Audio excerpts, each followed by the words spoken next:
Social media पर celebrities को troll करना एक ट्रेंड बन गया है।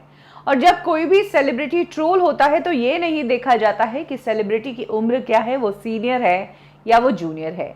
ऐसे में अब सोशल मीडिया पर एक 60 ईयर ओल्ड सेलिब्रिटी को ट्रोल कर दिया गया है। इनफैक्ट इस सेलिब्रिटी को लोगों ने कपड़े पहनने की तमीज सिखाने की बात की है और कहा कि कुछ तो उम्र का लिहाज करो। ये सेलिब्रिटी और कोई नहीं बल्कि नीना गुप्ता है, जो इन दिनों सुर्खियों में है क्योंकि उन्होंने सच कहूं तो अपनी एक किताब रिलीज की है। इस किताब में उन्होंने काफी बोल्ड बातें की है अपनी जिंदगी को लेकर।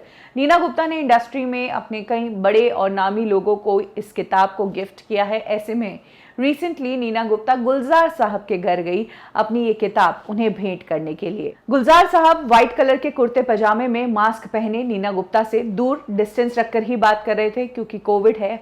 और नीना गुप्ता ने भी गुलजार साहब को किताब देकर कहा कि पढ़िएगा जरूर। जहां इन दोनों की बातें, कॉन्वर्सेशन और गुलजार साहब को इतने टाइम बाद देखना एक आंखों को सुकून था, वहीं नीना गुप्ता को ट्रोल कर दिया गया उनके कपड़ों के लिए।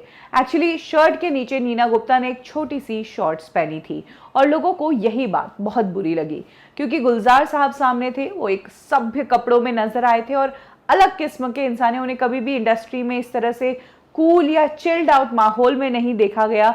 उन्होंने अपनी एक डिग्निटी और अपनी एक अलग इमेज मेंटेन की हुई है। ऐसे में जब नीना गुप्ता गुलजार साहब के साथ इस कैजुअल अटायर में नजर आई तो लोगों ने नीना गुप्ता को कहा कि आप गुलजार साहब से मिलने गई हैं, आपको कम से कम कपड़े पहनने की तमीज होनी चाहिए, आपको शॉर्ट्स की जगह साड़ी में जाना चाहिए क्योंकि गुलजार साहब तो गुलजार साहब है। एक और यूजर ने कहा कि ये वेस्टर्न कल्चर सबसे खराब है, ये सब आपको नहीं पहनकर जाना था, कम से कम आप अपनी उम्र का तो लिहाज करती। वैसे नीना गुप्ता 2-3 सालों से सुर्खियों में है। फिल्म बधाई हो तो उनकी सुपरहिट हुई ही थी, लेकिन उससे पहले उन्होंने सोशल मीडिया पर एक पोस्ट डाली थी जिसमें उन्होंने कहा था कि मैं एक्ट्रेस हूं और मुझे काम की ज़रूरत है। और तब लोगों ने उनके इस कदम की काफ़ी सराहना की थी कि इतनी सीनियर एक्ट्रेस होकर उन्हें काम मांगना पड़ रहा है। और वाकई में उस ट्वीट के बाद उनकी लाइफ में काफ़ी चेंजेस आए, उन्हें फिल्मों के लिए कंसिडर किया जाने लगा और बधाई हो जैसी फिल्म आई।